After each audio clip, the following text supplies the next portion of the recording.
Haleluya, haleluya, puji Tuhan saudaraku.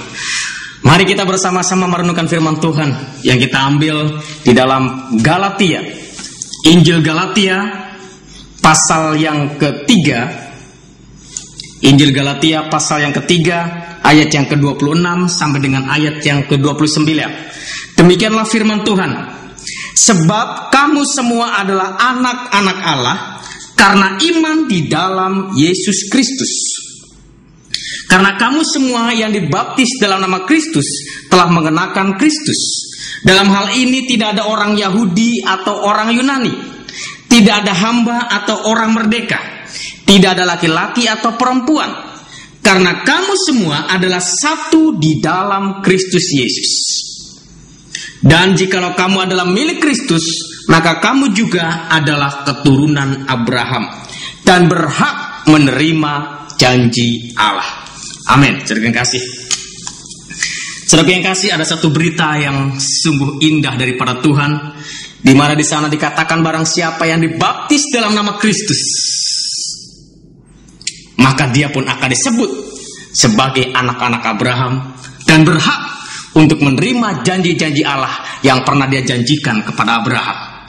Saudara yang kasih, mari kita lihat bersama. Saudara kita, orang Muslim pun mengakui bahwa mereka adalah keturunan Abraham atau keturunan Ibrahim. Kita pun mengakui bahwa kita adalah keturunan Ibrahim. Tetapi seringkali mereka mengatakan kepada kita bahwa kita ini orang-orang yang percaya kepada Yesus sebagai firman Allah, orang-orang yang percaya kepada Yesus sebagai kalimatullah, orang-orang yang percaya kepada Yesus sebagai Tuhan, dikatakan kita ini kafir. Seperti yang terekod di dalam surat Al-Maidah. Surat Al-Maidah ayat yang ke-73, di sana dikatakan, laqad kafara alladzina qalu innallaha tsalitsu tsalas wa ma min ilahin illallah wahidun wa illam yantahu amma yaqulu la yamassanna alladzi kafaru minhum adzabun alim. Yang artinya seperti ini. Sesungguhnya kafirlah orang-orang yang mengatakan bahwasanya Allah salah seorang dari yang tiga. Padahal sekali-kali tidak ada Tuhan selain daripada Tuhan yang Esa. Jika mereka tidak berhenti dari apa yang mereka katakan itu, pasti orang-orang yang kafir di antara mereka akan ditimpa siksaan yang pedih. Saudara yang kasih, banyak saudara-saudara kita mengklaim melalui ayat ini mengatakan bahwa kafirlah orang yang mengatakan bahwa Allah itu tiga dari yang ketiga. Setelah mereka mendapatkan itu, saudaraku, langsung mereka berpikir kalau demikian orang Kristen itu kafir. Karena orang Kristen mengimani bahwa Allahnya itu katanya tiga, yaitu Allah Bapa, Anak, dan Roh Kudus. Apakah maksud daripada Al-Quran surat Al-Maidah ayat yang ke-73 ini? Apakah itu ditujukan kepada orang Kristen? Apakah itu ditujukan kepada mereka pengikut Yesus Kristus? Saudaraku, sebelum itu kita harus memahami surat ini, memahami latar belakang surat ini, mengapa surat ini turun, dan harus mengetahui sejarah mengapa surat ini boleh turun dan mengatakan kafirlah orang yang mengatakan Allah itu tiga dari yang ketiga. Saudaraku, di dalam satu buku yang dikarang oleh Kiai Haji Munawar Khalil, dalam bukunya Kelengkapan Tarikh Muhammad, dia berkata seperti ini, ada tulisan seperti ini. Yang pertama dia katakan, ada satu dia mengatakan pertama, dengan tiba-tiba Abu Lahab bersuara dengan keras, lagi kasar seraya marah-marah. Antara lain ia berkata, hai orang-orang keturunan Abdul Muthalib, demi Allah, demi Al-Lata, dan demi Al-Uzza, sungguh Muhammad itu jahat. Tariklah tanganmu Muhammad itu kemari, tangkaplah Muhammad itu, hendaklah kamu semua melarang dia berkata-kata seperti itu. Ini diambil dari kitab Kelengkapan Tarikh Muhammad. Jadi Abu Lahab berkata pada saat dia mendengar keponakannya yang namanya Muhammad mensyiarkan agama yang baru, kemudian dia begitu marah karena menganggap telah merusak tradisi budaya yang sudah dianut, diemban oleh keluarga Abdul Muthalib ini. Sehingga dia katakan, demi Allah, Al-Lata dan Al-Uzza. Ada tiga yang disebut demi Allah, Al-Lata dan Al-Uzza. Itu yang dikatakan oleh Abu Lahab. Yang kedua, juga Abu Jahal, pamannya Nabi Muhammad pun, dia pernah berkata seperti ini.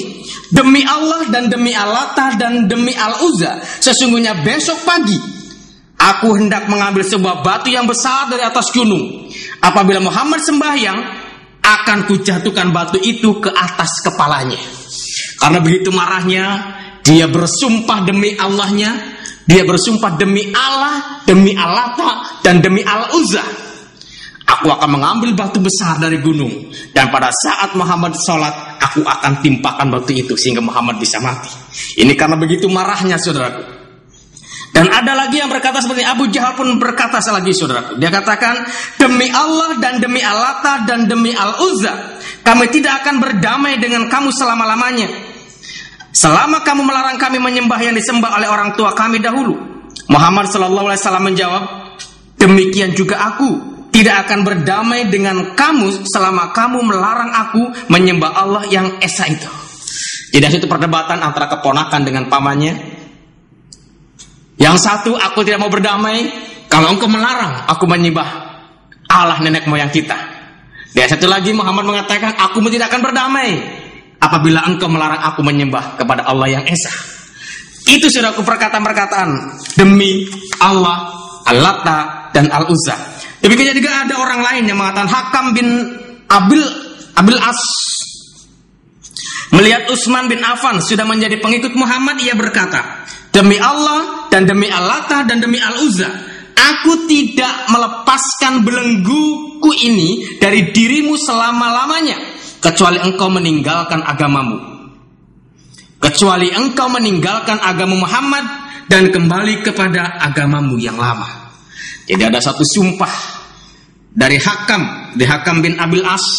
Dia bersumpah dia tidak akan melepaskan belenggu karena anaknya Utsman bin Affan telah meninggalkan agama nenek moyang dan mengikuti agama yang diajarkan oleh Nabi Muhammad.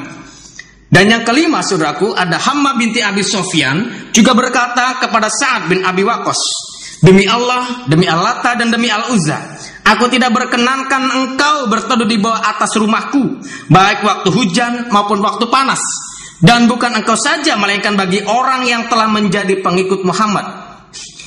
Jadi ada seorang yang namanya Hammah binti Abi Sofyan. Dia berkata bahwa dia tidak mengizinkan pengikut-pengikut Muhammad untuk masuk tinggal berteduh di rumah dia, dengan dia bersumpah demi Allah, Al-Lata dan Al-Uzza. Jadi ayat Al-Quran ini, saudaraku, dari surat 5 yaitu surat Al-Ma'idah ayat yang ke-73 ini, laqad kafaral ladzina qalu innallahu salisu salas, ini bukan ditujukan kepada orang Kristen yang mengimani bahwa Allah itu atau Bapa, Anak dan Roh Kudus, melainkan dia menunjukkan kepada kaumnya, bangsa Quraisy, keluarganya Abdul Lahab, Abu Jahal, supaya kembali, supaya tidak lagi menyembah Allah mereka yang mereka imani. Allah mereka itu tiga, yaitu Allah, Al-Lata dan Al-Uzza. Jadi itu sebenarnya, saudara kekasih, sebenarnya itu bukan ditujukan kepada orang Kristen. Oleh karena itu, saudara-saudara muslim masih melihat background atau asbabul nuzul dari ayat ini, sehingga saudara bisa mengerti bahwa ayat itu ditujukan untuk bangsanya, untuk kaumnya, yaitu kaum Quraisy. Kemudian saudaraku, ada ayat Al-Quran yang mengatakan seperti ini di dalam surat An-Najm, yaitu surat An-Najm ayat yang ke-19 dan 20. Di sana dikatakan afara'aitumul Lata wal Uzza wa mana salisa al-ukhra. Jadi ayat yang pertama tadi, saudaraku, ayat atau surat Al-Maidah ayat 73 itu sebenarnya ditujukan, jawabannya ada di surat An-Najm. Itu ayat 19, ayat 20. Di sana dikatakan, apakah patut kamu, hai orang-orang musyrik, menganggap Al-Lata dan Al-Uzza dan Al-Manah yang ketiga, yang paling terkemudian, sebagai anak perempuan Allah. Jadi saudara yang kasih, di dalam Al-Quran surat Al-Ikhlas dikatakan, lam yalid walam yulad, bahwa Allah itu tidak beranak dan tidak diperanakan. Bahkan di surat Al-Jin di dalam Al-Quran surat yang ke-72, saudaraku, di sana dikatakan bagaimana Allah punya anak kalau dia tidak punya permaisuri. Jadi sebenarnya, saudaraku, yang mengatakan salah terhadap anak Allah karena orang kafir Quraisy sudah mengimani